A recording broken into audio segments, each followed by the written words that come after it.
तो आज मैं आपको एक अनोखी रहस्यमय कहानी सुनाऊंगा। अगर आप चैनल पर नए हैं तो अभी सब्सक्राइब कर ले तथा कहानी पूरा देखे। अंत में एक अनोखा रहस्य छुपा है। धन्यवाद। तो सुनिए।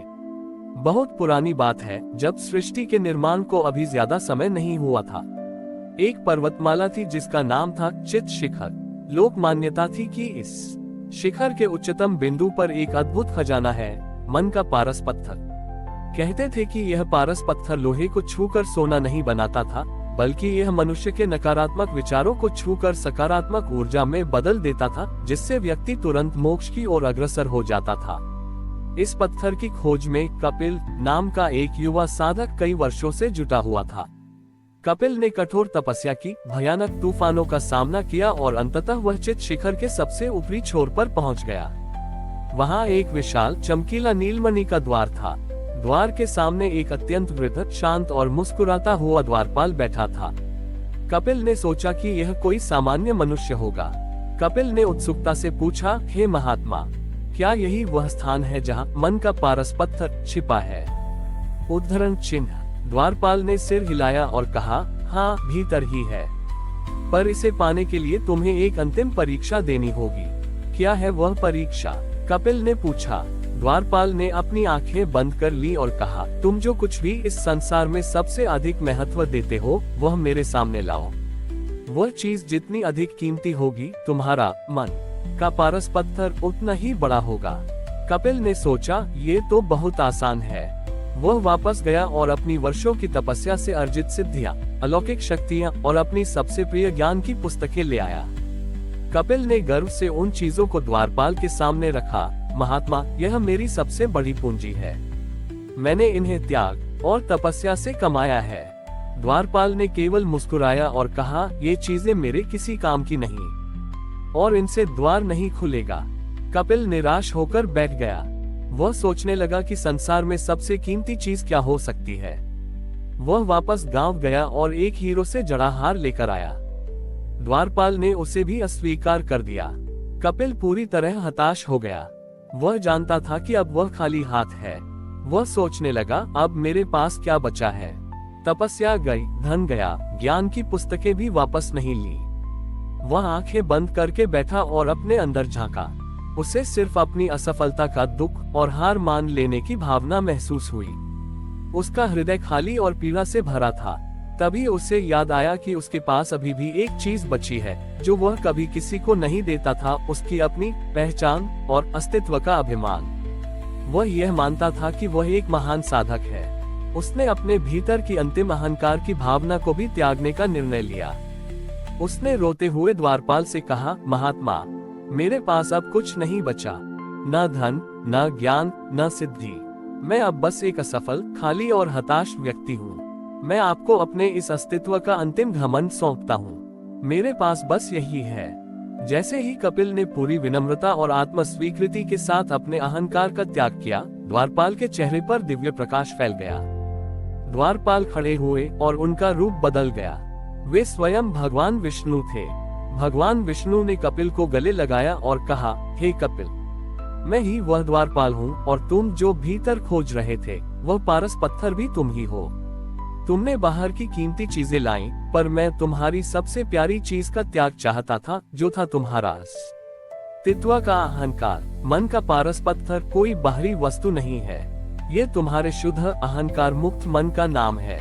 जब तुम अपने सारे अभिमान को त्याग देते हो, तब तुम्हारा मन स्वयं ही पारस पत्थर बन जाता है, जो हर नकारात्मकता को मोक्ष की ओर ले जाता है। और ये द्वारपाल विष्णु केवल तभी मुस्कुराता है जब भक्त अपने सारे अहंकार का बोझ मुझ पर रख कर आता है। कपिल ने मोक्ष पा लिया और उस दिन से ये ज्ञान पूरे संसार में फैल गया कि चित शिखर का सबसे बड़ा खजाना विनम्रता और अहंकार का त्याग है। कहानी का सार, जीवन में सबसे बड़ी बाधा हमारा अपना अहंकार है, जिसे हम अपनी सबसे बड़ी पूंजी समझते हैं। जब हम विनम्र होकर अपने अहंकार का त्याग करते हैं, तो हमारा मन स्वयं दिव्य हो जाता है और हमें ईश्वर की प्राप्ति होती है। भगवान विष्णु द्वारा स्वयं को गले लगाए जाने के बाद कपिल ने केवल मोक्ष ही प्राप्त नहीं किया, बल्कि उसे एक विशेष कार्य भी सौंपा गया। भगवान विष्णु ने कपिल से कहा, कपिल, तुमने जान लिया है कि मन का पारस पत्थर तुम्हारे भीतर है। अब तुम्हारा काम संसार को ये सत्य बताना है। जाओ, चित शिखर के नीचे प्रतीक्षा कर रहे उन सभी लोगों को जो भौतिक संपत्ति की तलाश में हैं, सच्चे खजाने का मार्ग दिखाओ। भगवान के आदेश पर कपिल वापस उस नीलमणि द्वार के बाहर आया। अब वह पहले जैसा हताश साधक नहीं था, उसके चेहरे पर एक अलौकिक शांति और ज्ञान का प्रकाश था। उसने देखा कि पर्वत के तलहटी में हजारों लोग जमा थे। वे सब पत्थरों, खनिजों और जड़ी बूटियों की खोज कर रहे थे, ये सोचते हुए कि उनमें ही कहीं पारस पत्थर छिपा होगा। वे सब आपस में लड़ रहे थे और एक दूसरे को धोखा दे रहे थे ताकि वे पहले खजाना पा सकें। कपिल ने उन्हें संबोधित किया, हे मित्रों, तुम सब जिस खजाने की तलाश में हो वह इन पत्थरों में नहीं है। मैंने द्वारपाल से भेंट की है और वह खजाना भीतर है। लोगों ने उपहास किया, तुम्हारी बात क्यों माने? तुम तो कई वर्षों से यही भटक रहे थे और खाली हाथ हो। एक धनी व्यापारी जिसका नाम कुबेरदत्त था आगे बढ़ा और बोला, अगर तुम सच कह रहे हो तो सिद्ध करो। क्या तुम हमें वह पारस पत्थर लाकर दिखा सकते हो? कपिल ने मुस्कुराया। उसने कहा, मैं तुम्हें पत्थर लाकर नहीं दिखा सकता क्योंकि वह तुम्हें तुम्हारे हाथ में नहीं बल्कि तुम्हारे मन में मिलेगा। पर मैं तुम्हें वह परीक्षा बता सकता हूँ जो द्वारपाल लेते हैं।